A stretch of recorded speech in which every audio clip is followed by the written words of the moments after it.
Hi, my name's Gunnar Knapp. I'm director of UAA's Institute of Social and Economic Research.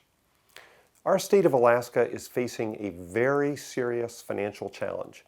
What I'd like to do in this short presentation is tell you what this challenge is and our 4 basic options for dealing with it. Ever since oil started flowing through the pipeline, oil revenues have paid for most of state government. In fact, from 2005 to 2014, oil paid for 90% of Alaska's state government. Now, the basic problem we have is that this can't continue. The era when we can rely on oil to pay for most of state government is basically coming to an end. And there's 2 reasons for it. One is that oil prices have collapsed over the past 2 years.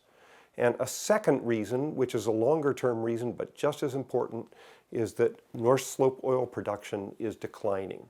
It's down to 1/4 of what it was 25 years ago, and it's projected to decline farther. What this collapse in oil prices on top of declining oil production means is that our oil revenues have fallen drastically.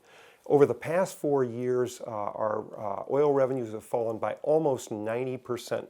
And it's brought our total state revenues this year down to just barely $1.6 billion. Now, the problem is that while our revenues in this red line here were declining, our spending hasn't declined anywhere near as much.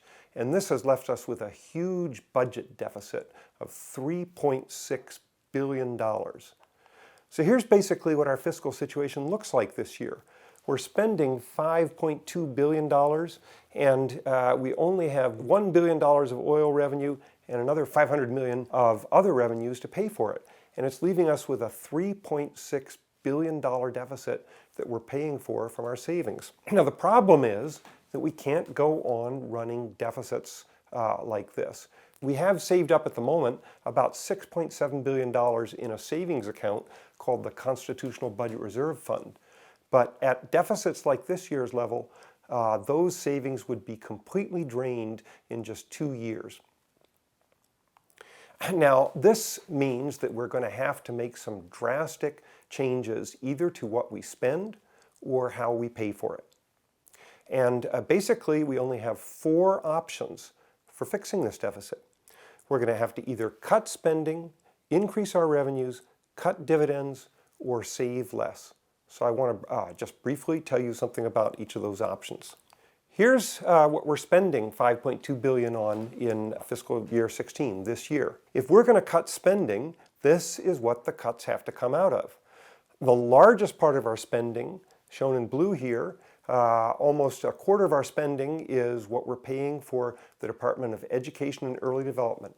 That's what we're paying for K-12 education around the state. The money the state sends out to schools to pay for the state's constitutionally mandated obligation to provide for education for the kids of Alaska.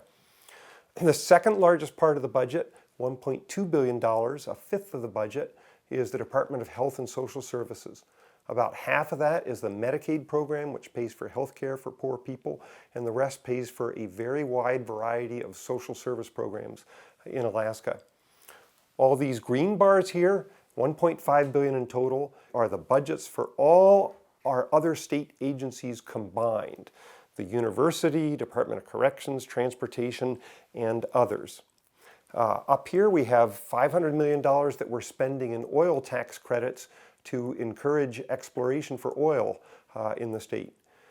These 2 bars are $500 million that we're spending for debt service and state assistance to retirement. Those are legal obligations of the state that we really can't cut. And finally, we have a capital budget of only $100 million this year, down from about $2 billion several years ago. That capital budget is where most of our cuts so far have already gone. So we can cut this spending, and a lot of people are saying this is where what we should do first. But the fact is that cutting this budget will be hard because every part of this budget, there are many people in Alaska that want those services. Our second option is to raise new state revenues. Every other state except Alaska has an income tax or a sales tax. We don't have either. we could implement them. If we had an income tax at about the level most other states have them, it could probably raise about $700 million. If we had a sales tax, a 3% sales tax, it could maybe raise about $400 million. Perhaps we could get a little bit more money out of the oil companies and changing some of the oil taxes. But the reality is at these low oil prices, we just can't expect to get very much more money out of oil. And then there's a variety of other smaller kinds of taxes we could add. We could increase taxes on the fishing or mining industry. We could have a lottery. We're going to have a marijuana tax. But all these taxes get you maybe $20, $30 million. Together, all these options are just not going to add up to enough to close this deficit by adding new revenues. Now, the remaining options that we have to do with using the permanent fund earnings. And this is a complicated issue that a lot of Alaskans probably just don't understand. So let's review what the permanent fund is. It's a huge investment fund that's worth more than $50 billion, which we have been building up for 40 years from part of our oil revenues. It's invested all over the world and it earns us billions of dollars every year. It earns us more than our oil revenues. Now, under the Constitution, we can't spend the principal of this permanent fund, but we can spend the earnings. We can spend them any way we want to. What we've been doing is we've been spending about half of the earnings for permanent fund dividends. That's shown, these are the earnings here, and they vary from year to year, up around $2 to $3 billion now. We've been spending half the earnings for dividends, and we've been saving the rest. We've been saving some in the principal and saving some in the earnings reserve. Now, we are not required to either to pay dividends or to do this savings. So our two remaining options for how we could close this deficit would be to reduce the dividends and use some of that money to help pay for the deficit, or to reduce how much we save and use some of that money to help pay for the deficit. Of course, if we reduce how much we save, then the permanent fund will be not as large in the future and won't raise us as much money in the future. So, to sum up, here are our four options for how we can cut the deficit. We can cut spending, we can increase revenues, or we can use some of our permanent fund earnings, or by saving less of those earnings in the permanent fund. The choices that we make between these options are going to affect every Alaskan, and they're going to affect Alaska's future. And the legislature will be making some of these choices this session. So if there was ever a time to get involved and tell your legislators what choices you'd like them to make, it's now. And it's not enough to say what options you don't like.